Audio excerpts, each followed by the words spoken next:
एक पुरस्कार बस्ती में साहिर नाम का एक जवान रहता था। साहिर बहुत गरीब था, लेकिन उसके ख्वाब बादशाहों जैसे थे। वो अपनी अंधी माँ के साथ एक टूटे हुए झोपड़े में रहता था। उसके मुकाबले वाले अमीर लोग हमेशा उसका मजाक उड़ाते थे। साहिर, तुम सारी जिंदगी इस अंधेरी कोठरी में मर जाओगे, वो कहते।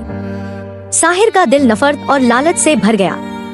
एक रात वो बस्ती के पुराने कब्रिस्तान में एक जादूगर से मिलने गया। जादूगर ने कहा, मैं तुम्हें इतना सोना दूंगा कि तुम्हारी दीवारें चमक उठेंगी, लेकिन बदले में तुम्हें अपनी सबसे प्यारी चीज की कुर्बानी देनी होगी। साहिर ने सोचा, मेरे पास तो कुछ भी नहीं है, मैं क्या खोऊंगा। उसने जादूगर की शर्त मान ली और एक पुराना चिराग लेकर घर गया। जैसे ही उसने चिराग जलाया, उसके झोपड़े की मिट्टी सोने में बदलने लगी। साहिर की आंखें फटी की फटी रह गई।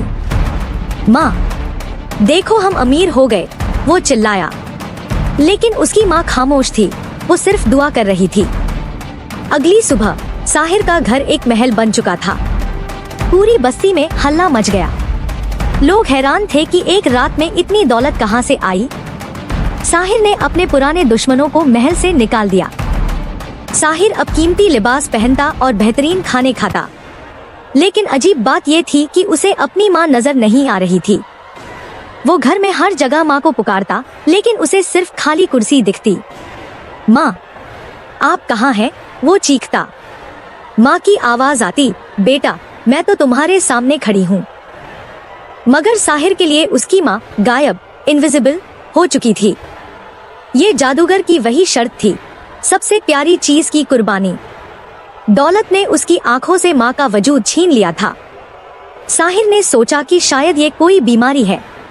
उसने बड़े बड़े हकीम और डॉक्टर बुलवाए। सबने कहा, शहजादे, आपकी आंखें तो ठीक हैं, शायद आपका दिल अंधा हो गया है। साहिर ने गुस्से में उन्हें निकाल दिया। अब वो महल में अकेला था, सोना ही सोना था, मगर सुकून नहीं। वो सोना खाता तो मिट्टी लगता, वो रेशम पहनता तो कांटे लगते। उसकी माँ रोज उसके लिए खाना बनाती और उसकी राह तकती, मगर साहिर को सिर्फ हवा में उड़ता हुआ बर्तन दिखता। वो अपनी माँ को छू भी नहीं पा रहा था। उसे एहसास हुआ कि उसने दौलत के लिए अपनी जन्नत खो दी है। बस्ती के लोग अब उसे बदकिस्मत अमीर कहने लगे थे। एक दिन महल में आग लग गई। सोना पिघलने लगा और हर तरफ धुआं भर गया। साहिर रास्ता भटक गया, उसे कुछ नजर नहीं आ रहा था। बचाओ, कोई मुझे बचाओ, वो चीखा। तभी उसे अपनी माँ की ममता भरी आवाज सुनाई दी, बेटा, घबराओ नहीं, मेरा हाथ पकड़ो। साहिर ने हवा में हाथ मारने शुरू किए। अचानक उसे एक गरम और नरम हाथ का एहसास हुआ। उसकी अंधी माँ, जो महल के कोने कोने से वाकिफ थी, उसे बाहर ले आई। महल राख हो गया, सारा सोना मिट्टी में मिल गया। जब साहिर ने बाहर आकर आंखें खोली तो जादू टूट चुका था। उसने सामने देखा, उसकी बूढ़ी माँ मिट्टी में लथपथ खड़ी थी। साहिर उनके कदमों में गिर गया और रोने लगा।